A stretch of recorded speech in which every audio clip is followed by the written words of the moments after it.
不同地方的猴子，峨眉山。哇，这里好多猴啊！哎哎哎哎！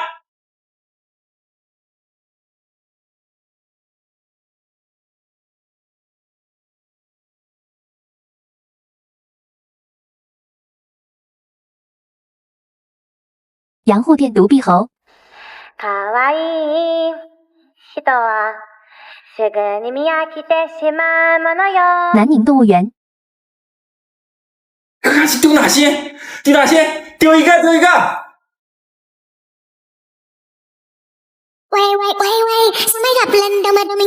你身边的倍速朋友，平时看剧一定要开倍速，不然根本看不下去，甚至还觉得有些地方慢了。手动3倍速。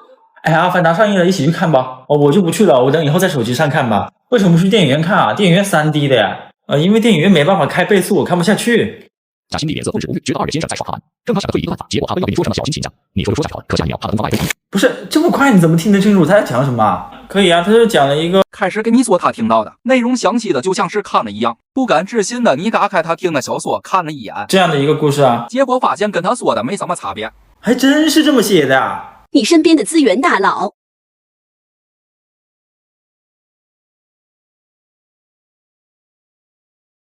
你知不知道那个人的瓜啊？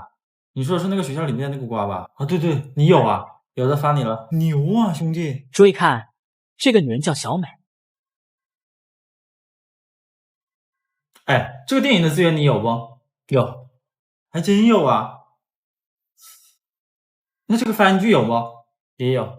这个电影的资源你都搞得到啊？可是考试又没复习怎么办？我这有最近10年期末考题目，一般期末考都会从往届试题里面出，你多看几遍就行了。我可以问你一个问题不？你问是不是 FBI 都得在你这边买情报啊？哎，肚子饿了，我要点外卖，你要吃不？要，帮我随便点点不辣的东西就行。行，那我帮你点份蛋炒饭。喏，你的蛋炒饭，谢谢啊。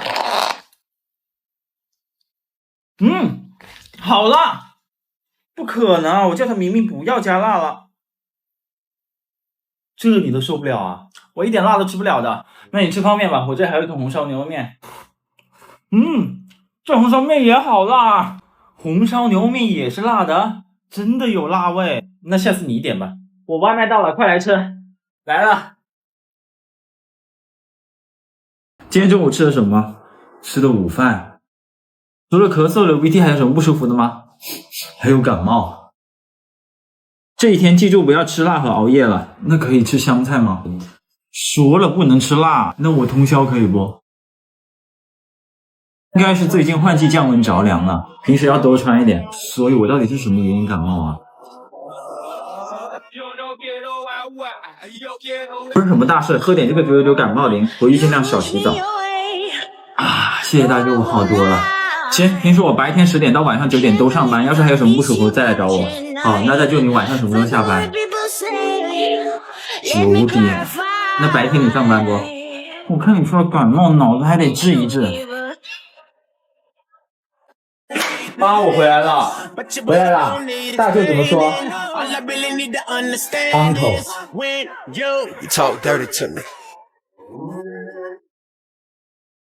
不知道你们有没有画过3/8线，反正我小学那会特别流行。一般来说都是4、6开，男生4，女生6，少数比较惨的有3、7开的。但是我们的二哥身为传说中的男人，他的线自然也和别人不一样，他的是2、8开。当然他也不是没有反抗过，只不过最终以头被塞进抽屉里宣告了失败。但我们的二哥并没有放弃，平时上课的时候大家都遨游在知识的海洋里，只有二哥一个人默默望着窗外，思考着男生们的未来，这就是格局。但让人没想到的是，二哥最后真的以一己之力改变了男女生之间的不平等格局。事情的转折点是这样的，有一次我和我的女同桌发生了争执，过程中我不小心拍了她一巴掌，本来以为道歉这件事情就过去了，但没想到她把这件事情告诉了她哥，那个被称为学校最强的男人，我暂且称呼他为霸哥。霸哥知道了之后狠狠地教训了我一顿，但我是谁啊？我身为二哥背后的男人，欺负我就相当于欺负了二哥。二哥知道了之后发誓要帮我找回场子，但毕竟霸哥这么猛，直接硬刚不是办法，于是他心生一计，正所谓英雄难过美人关，打算假扮女生向霸哥表白，然后把霸哥引到小树林里，再叫几个兄弟埋伏他。你别说这个计划真的成功，戴上假发的二哥啊，背影真的有这么几分姿色，我差点都没有忍住。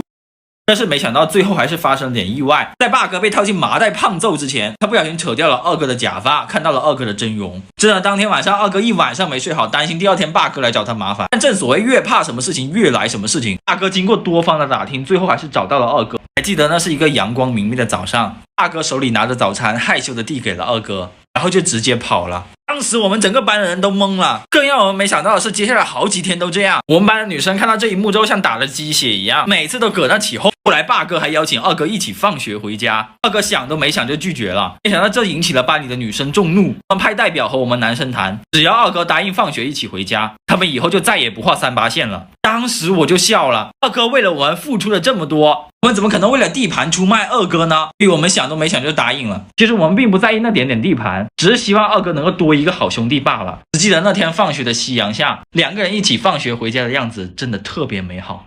你们有没有因为会错别人的意思而产生过误会？小学的时候，我们语文老师不小心从楼梯上摔了下来，腿摔伤了，挺严重的。当时村里的医疗条件特别差，大家只好把语文老师送去县里的医院。身为班长的我得知此事后，迅速组织同学，让大家第二天早上去医院看望老师，还让大家记得带上花。可能是因为最近新学的那个带字，大家都以为是带上花。而且更要命的是，学校周围开了家兽医店，里面有白花卖，大家放学之后纷纷去那里买花。第二天早上，几十个学生胸口带着白花出现在了医院门口。不知道的还以为发生了什么事情。语文老师看到我们那个造型，想象中的开心并没有出现，反而是脸上阴晴不定，看着窗外不知道在想些什么。而且旁边的大人纷纷数落我们，说就算是连村里最调皮的二哥也知道这样做不妥。话音刚落，二哥就扛着一个花圈跑了进来，满头大汗的他与周围的冷空气显得格格不入，让喜怒不形于色的语文老师终于把脸垮了下来。二哥气喘吁吁的把花圈递给老师，一脸骄傲的表情，一看就知道正等待着老师的表扬。大家那叫一个羡慕，心想下一次班干部肯定有二哥的名额了，都恨自己不像二哥那么有钱，能够把整个花圈都买下来。这时候语文老师的表情从赤橙黄绿青靛紫到8、9、10勾圈楷阶，语文老师最后还是忍住了没有动手，让二哥把花圈送回去。二哥听到后还以为老师受伤了不方便收，让二哥把花圈送回家里。当天村里的人干完农活，看到老师家门口的花圈时，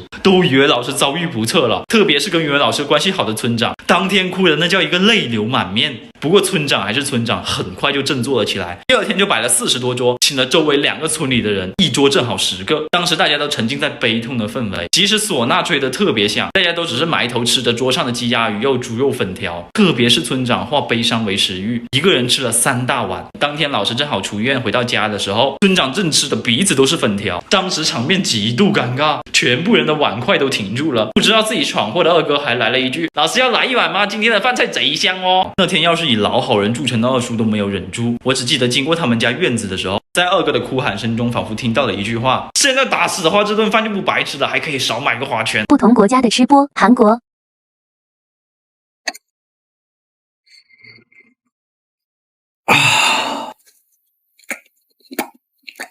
非洲、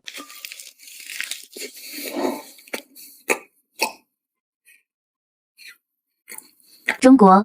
这样汉堡也特别好吃，忍不住的想要舞蹈起来。